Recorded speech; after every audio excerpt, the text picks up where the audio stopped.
తులారాశి వారు ప్రయాణాలు చేయాల్సి వస్తుంది. ప్రయాణాల్లో కూడా కొంతవరకు ఇబ్బందులు ఎదురయ్యే అవకాశం ఉంది. నూతన రుణ ప్రయత్నాలు కూడా తులారాశి వారు ముమ్మరం చేస్తారు. ఆర్థిక పరిస్థితి వీరికి అంతగా అనుకూలించదు. కొన్ని ముఖ్యమైన కార్యక్రమాలు మధ్యలోనే విరమిస్తారు. నరాల సంబంధిత రుగ్మతల వల్ల కొంతవరకు వీరికి ఇబ్బందికరంగా గడుస్తుంది. వ్యాపారవర్గాల వరకు వ్యాపార లావాదేవీలు నిరుత్సాహపరుస్తాయి. ఉద్యోగవర్గాల వరకు ఉద్యోగాల్లో ఆకస్మిక బదిలీలు, పారిశ్రామిక సాంకేతిక రంగాల వరకు విదేశీ పర్యటనలు రద్దవుతాయి. సినీ కళాకారులకు కూడా కొన్ని అవకాశాలు అందినట్టే అంది చేజారవచ్చు. విద్యార్థులకు అనుకున్నటువంటి కోర్సులు కూడా దూరమవుతాయి. దీనివల్ల కొంతవరకు నిరుత్సాహం చెందుతారు. మహిళలకు కుటుంబ సమస్యలు, చికాకులు అధికమవుతాయి. షేర్ల క్రయ విక్రయాలు మందగిస్తాయి. ఇక తులారాశి వారికి వాడకాల్సి వచ్చే రంగు తెలుపు రంగు మరియు గోధుమ రంగు. పరిహారాల విషయానికి వస్తే తులారాశి వారు ప్రతి ఒక్కరు కూడా శ్రీకృష్ణ భగవాన్ యథాశక్తిగా పూజడం, స్వామివారి యొక్క స్తోత్రాలు యథాశక్తిగా పఠించడం చాలా మంచిది. తదుపరి వృశ్చిక రాశి.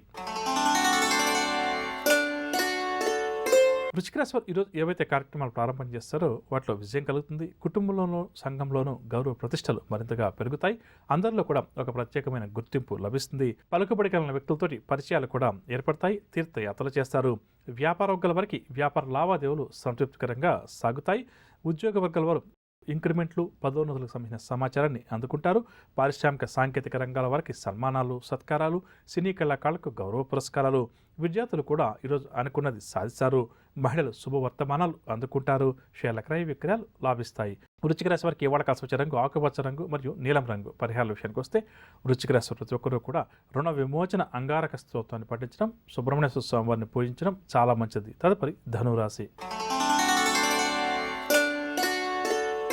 ధనురాశి వారికి దూరపు బంధువులతోటి విభేదాలు, మనస్పర్ధలు ఎవరికైతే అధికంగా ఉన్నాయో అవన్నీ కూడా తొలగుతాయి. విలువైన వస్తువులు మరియు స్థలాలు కొనుగోలు చేస్తారు. సేవా కార్యక్రమాలపై ఆసక్తి కూడా చూపుతారు. చిన్ననాటి స్నేహితులను కూడా కలుసుకుంటారు. వ్యాపార వర్గాల వరకు వ్యాపారంలో కొత్త పెట్టుబడులు చేతికంతాయి. ఉద్యోగ వర్గాల వరకు పదోన్నతి అవకాశాలు, రాజకీయవేత్తలకు ప్రభుత్వ పదవులు కూడా దక్కవచ్చు. సినీ, టీవీ కళాకారుల ఆహ్వానాలన్నీ కూడా నిజమవుతాయి. విద్యార్థులు పరిశోధన రంగంలో ఎవరైతే ఉన్నారో వారి పరిశోధనలన్నీ కూడా ఫలిస్తాయి. షేర్ల క్రయ విక్రయాలు లాభిస్తాయి. ధనురాశి వారికి వాడకాల్సి వచ్చే రంగు ఎరుపు రంగు మరియు కాఫీ రంగు. పరిహారాల విషయానికి వస్తే ధనురాశి ప్రతి ఒక్కరు కూడా లక్ష్మీ అమ్మవారిని పూజించడం చాలా మంచిది. తదుపరి మకర రాశి. మకర రాశి వారు ఈరోజు ప్రయాణాలను రద్దు చేసుకుంటారు. స్నేహితులతో కూడా వీరికి విరోధాలు ఏర్పడతాయి. ఆదాయం కంటే కూడా ఖర్చులు అధికమవుతాయి. పనుల్లో చికాకులు కూడా అధికమవుతాయి. కొన్ని ఉద్యోగ అవకాశాలు అందినట్టే అంది తప్పిపోతాయి. అనారోగ్య సమస్యలు కూడా ఈరోజు ఈ రాశి వారికి అధికంగా ఎదురవుతాయి. వ్యాపార వర్గాల వరకు వ్యాపారంలో లాభాలు దక్కకపోవడం వల్ల నిరాశ చెందుతారు. ఉద్యోగ వర్గాల వరకు ఉద్యోగాల్లో బాధ్యతలు మరింతగా పెరుగుతాయి. రాజకీయ వర్గాల వరకు కూడా ఈరోజు కొంతవరకు గందరగోళంగా గడుస్తుంది.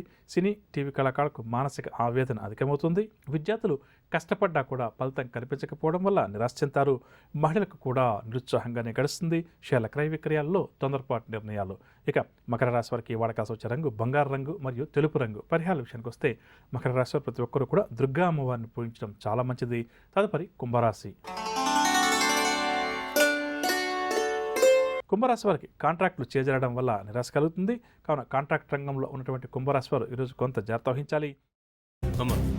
అలాంటి వాళ్ళది నిజమైన ప్రేమ కాదు, అది వ్యామోహం. ఎగ్జాక్ట్లీ చిన్నత్త. నిజంగా ప్రేమించుకున్న వాళ్ళు అలా చేయరు.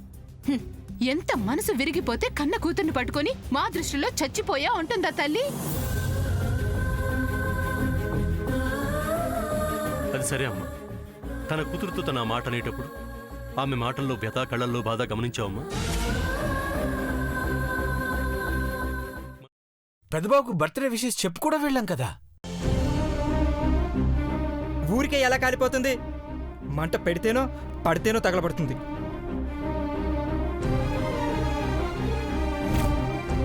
కరెక్ట్ చిన్నబాబు, నీకొచ్చినట్టే నాకు డౌట్ వచ్చింది.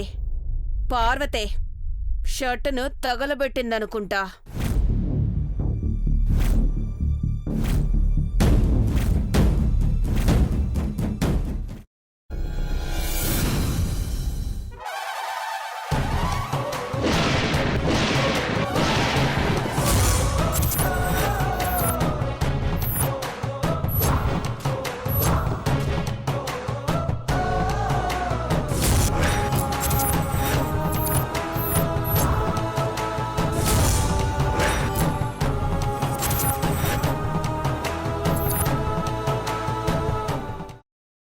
తర్వాత పొట్టు తీసేసి చాప్ చేసి పక్కన పెట్టుకోవాలి.